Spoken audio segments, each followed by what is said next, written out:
I think nowadays music is probably one of the easiest means to lose your moral sense. Music is audio pornography today. That's what it is.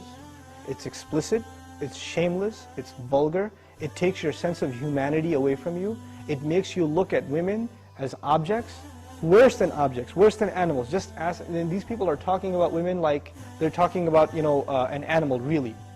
It objectifies women, and especially I've noticed a lot of the brothers that I know of, Muslims, that are really into the hip-hop scene, and they're kind of doing the hifz of the song, right? They're memorizing the song, and they're really good at reciting it with perfect tajweed too, right? And so they do that, and it's just horrible language, horrible, horrific language. The only simple response I have to that, if you have any regard for the Book of Allah, that you really think it's from Allah, بِئْسَ الْإِسْمُ الْفُسُوقُ بَعْدَ الْإِيمَانِ. Even the name, the mention, the word for something bad is terrible once you have faith. Even the mention of something terrible is horrible for you, it's harmful for you after you have faith. You have to have a clean tongue. You have to say قُلْ لِعِبَادِي يَقُولْ الَّتِي هِيَ أَحْسَنُ. Tell my slaves to say that which is the best. Say what is the best. Say good things from your mouth. So this is the first thing. When you say horrible things, and you say things that are in direct contradiction to the moral gauge Allah gifted us with, then obviously you're deviating from your natural fitrah, your predisposition to turn to Allah. And when you constantly listen to garbage like that, then you get deviated.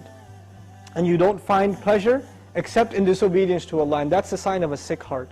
So one has to distance themselves from this. This is the first step. And I'll tell you, this is my personal measure, this is not a fatwa, it's my personal analysis, you don't have to take it. But if a person finds listening to the Qur'an annoying, after they've been listening to hip-hop and this and that for a long time, and as soon as somebody puts the Qur'an on in the car, you know what they say? Oh man, turn that off, man, I don't want to, I just want to talk. And they immediately, they get a little annoyed when they hear the Qur'an. That actually means the shayateen have taken over.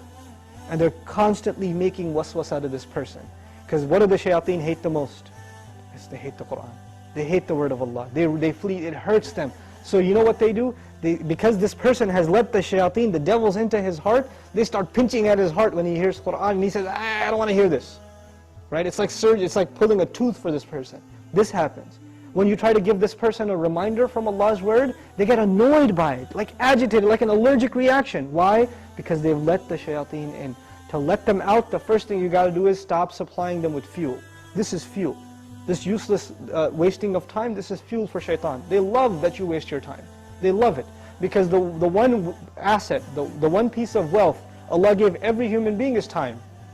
And what is music and TV and YouTube and Facebook and MySpace and like Twitter and whatever else? If you're spending hours and hours and hours on this stuff, what is it except destroying your time? It's taking that one asset away from you. Shaitan would love nothing more. May Allah subhanahu wa ta'ala give you the strength to get away from these temptations. My advice that I keep going over, I can't get enough of giving this advice, find better friends. Find company that is not into these things and try to spend more time with them, and inshallah you'll wean yourself off of these habits. Bi-idhnillah.